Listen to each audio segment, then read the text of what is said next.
So you are thinking about moving to a new neighborhood and want to make sure that you choose the right one.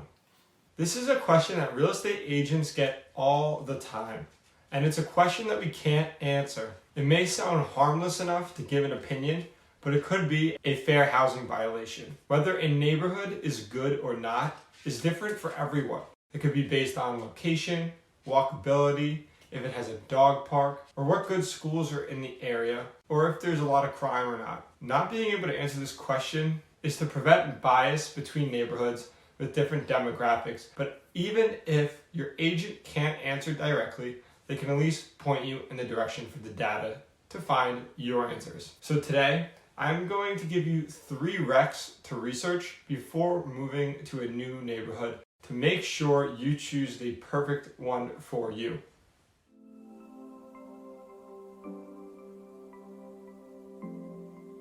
As a buyer, yes, the realtor will help you find the right property, do your negotiating, and provide expert advice if you choose a good agent. But you are responsible for doing your own due diligence. Several websites exist that report the exact crimes and when they occur in a neighborhood. And if you can't find the crime mapping website, you can call the police department or the sheriff's office and ask for the crime data for the area to give you a perfect sense of whether it's a good area or not to buy property in. Another thing I would take a look at and recommend to all my clients is to learn about the area's traffic patterns. Schedule your route from the home you're considering to work or usual routes you may see yourself driving on Waze and get an idea of how long it will take you and what the expected traffic is like at different times during the day.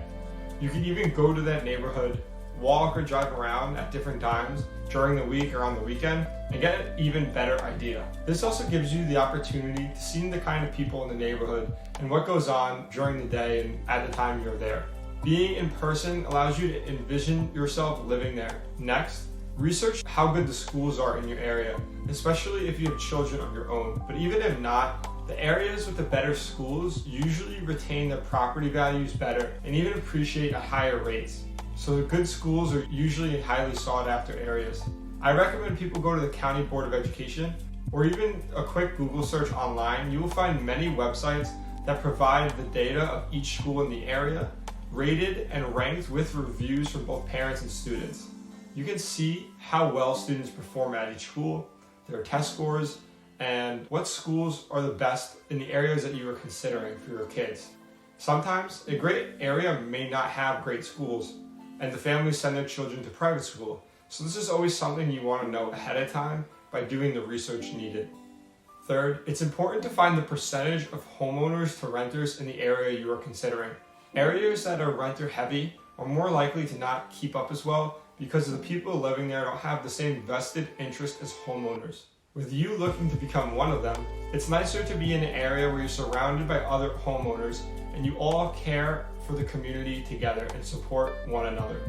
More so, some landlords, especially those in New York City, could be out-of-state investors or large corporations that cut corners to ensure profitability, so don't take care of their property or the surrounding areas as well as they would, or as well as a homeowner. In Brooklyn, this can be a further issue with the trash that gets on the sidewalk. I hate visiting a client or going out for food in a different area of Brooklyn and seeing trash spilt all over the sidewalk that I need to walk on. This is more likely in areas with high percentage of renters than homeowners. And the areas with mostly homeowners tend to be the nicer spots in Brooklyn. And this demographic data can be easily found online with a quick Google search like everything else today.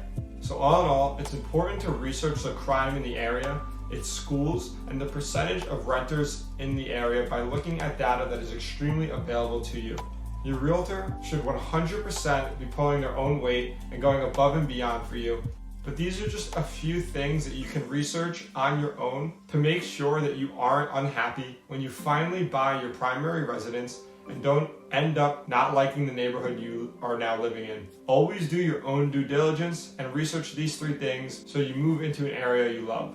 If you have any questions about anything I discussed or about becoming a first-time home buyer, please put those questions in the comments and like and subscribe to my channel for new videos every week.